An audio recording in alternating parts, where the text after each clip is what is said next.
प्रिय साथीओ, नमस्कार. बलदेव जाधव यूट्यूब चॅनलवर आपलं स्वागत आहे. भगवद्गीता अध्याय 15. ओम श्री परमात्मने नमः. अथ पंचदशोऽध्याय. अध्याय 15. महापुरुषांनी या जगाला विविध दृष्टांतांनी समजवण्याचा प्रयत्न केला. कोणी या जगताला भवसागर म्हणले आहे तर संसार सागर म्हटले आहे. स्थितीभेदामुळे याला भवनदी आणि भवकूप असे म्हटले जाते. कधी याची तुलना गायीच्या पावलांशी केली जाते. अर्थात इंद्रियाचे जेवढे घर तेवढाच हा संसार आहे. आणि शेवटी अशी अवस्था आली की नामलेत भवसिंधू सुखाही, भवसिंधूही सुकून गेला. जगामध्ये खरोखर असे समुद्र आहे. योगेश्वर श्रीकृष्णाने संसाराला समुद्राची आणि वृक्षाची संज्ञा दिली. 12व्या अध्यायात त्यांनी म्हटले आहे की जे माझे अनन्य भक्त आहे त्यांच्या या भवसागरातून मी शीघ्र उद्धार करत असतो. या प्रस्तुत अध्यायात योगेश्वर श्रीकृष्ण म्हणतात की संसार एक वृक्ष आहे. त्याला कापतच योगीजन त्या परमपदाला शोधतात. श्री भगवानुवाच ऊर्ध्वं मूलमदशाखम् अस्वस्थं प्रावुरवयं छन्दास्यस्य पर्णानि यस्सं वेदस्स वेदवीत्. अर्जुना, ऊर्ध्वं मूलम, ज्याचे मूळ वर म्हणजे परमात्माच्या ठिकाणी आहे, म्हणजे परमात्मा हेच त्याचे मूळ आहे. अध शाखम, खाली प्रकृतीच्या फांद्या आहेत. अशा संसाररूपी अवस्थ पिपळ वृक्षाला अविनाशी म्हटले आहे.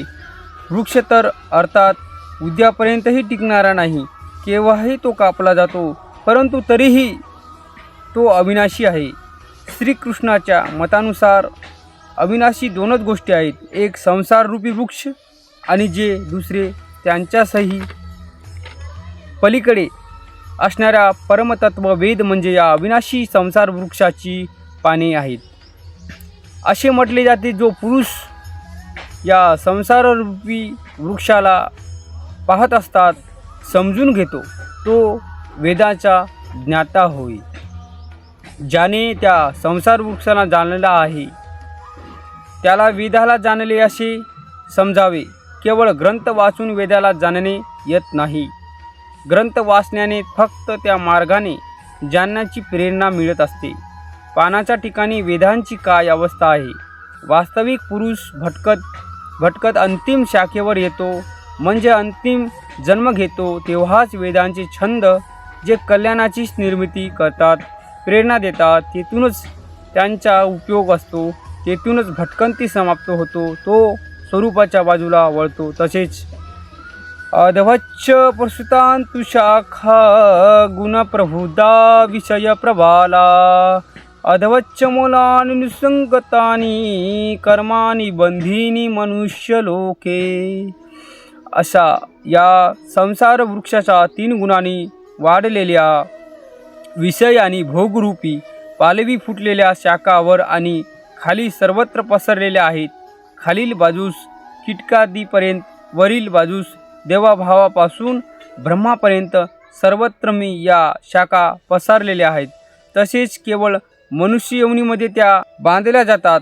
इतर सर्व योनी भोग योनीसाठी आहेत. मनुष्य योनीच फक्त कर्मबंधनातून तयार करीत असते.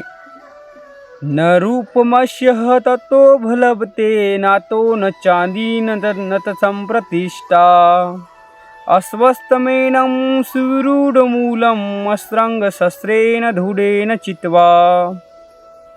परंतु या संसार वृक्षाचे स्वरूप जसे वर्णन केले आहे तसे दिसून येत नाही, कारण याला ना आदी आहे ना अंत किंवा उत्तम स्थिती, कारण तो परिवर्तनशील आहे. अत्यंत दृढ मूल असणाऱ्या संसाररूपी वृक्षाला बळकट असंग शस्त्रेन, अशा असंगरूपी म्हणजे वैराग्यरूपी शस्त्राने छेदून संसाररूपी वृक्षाला छेदायचे आहे, तोडायचे आहे. पिपळाच्या खोडात परमात्माचा वास आहे किंवा पिपळाचं पाने वेद आहेत म्हणून झाडाची आरती करावी हे सगळे निरर्थक आहे. या संसार वृक्षाचे मूळ तर स्वयं परमात्माच बीज रूपाने प्रसारित झाले आहेत. मग तो परमात्माही वैराग्यरूपी शस्त्राने कापला जाईल. वैराग्यरूपी शस्त्राने या प्रकृतीचा संबंध कापला जातो. हेच तर विच्छेद आहे. कापून पुढे काय करायचे? तदत्पदत्कंतरी महार्गितव्यम यस्मन्ति गंताली वर्तन्ति भूया तमेव चाहं पुरुषार्थबद्धे यथा प्रवृत्ती प्रसुता पुराणी. मनुष्याने दृढ निश्चयाने अनाशक्तिरूप शस्त्राने संसार वृक्ष तोडून त्यामध्ये प्रवेश केल्यानंतर पुन्हा या संसारात मनुष्य परत येत नाही, म्हणजे पूर्ण निवृत्त होते. ते भगवंताचे परमपद चांगल्या प्रकारे शोधले पाहिजे, परंतु त्यासाठी समर्पण आवश्यक आहे.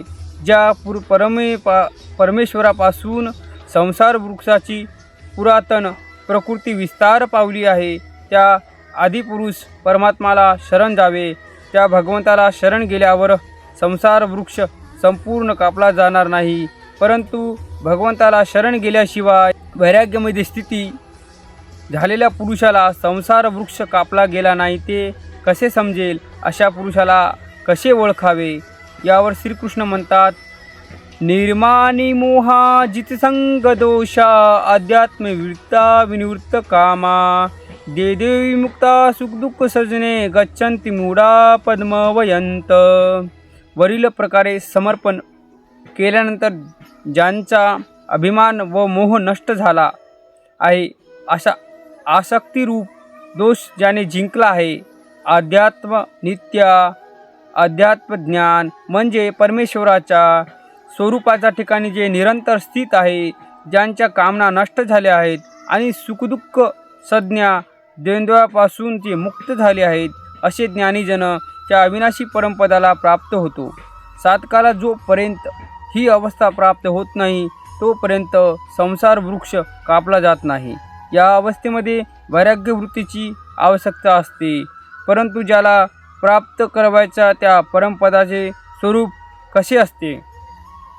न तद्भास्येदे सूर्यो न शशांको न पावक यतत्वा निवर्तन्ते पद परम मम मम. त्या परमपदाला सूर्यचंद्र किंवा अग्नी प्रकाशित करू शकत नाही. त्या परमपदाला प्राप्त केल्यानंतर मनुष्य हा पुन्हा संसार परत येत नाही, म्हणजे त्याचा पुनर्जन्म होत नाही. या पदाची प्राप्ती करून घेण्याचा सर्वांनी समान अधिकार आहे. यावर श्रीकृष्ण म्हणतात, ममैवासीव जीवलोके जीवभूता सनातन मनशस्त्राणि इंद्रियाणि प्रकृतिस्थानि कर्षति. या जीवलोकात म्हणजे या देहात शरीरही एक लोकच आहे असणारा या जीवात्मा माझा परमात्माच सनातन अंश आहे आणि तोच त्रिगुणात प्रकृतीचा अस्तित्व असणाऱ्या मनासह 5 इंद्रियांना आकर्षित करीत असतो. अशा प्रकारे मित्रांनो, या व्हिडिओमध्ये आपण एवढेच सांगणार आहे. बाकीचे राहिलेले समोरच्या व्हिडिओमध्ये सांगणार आहे.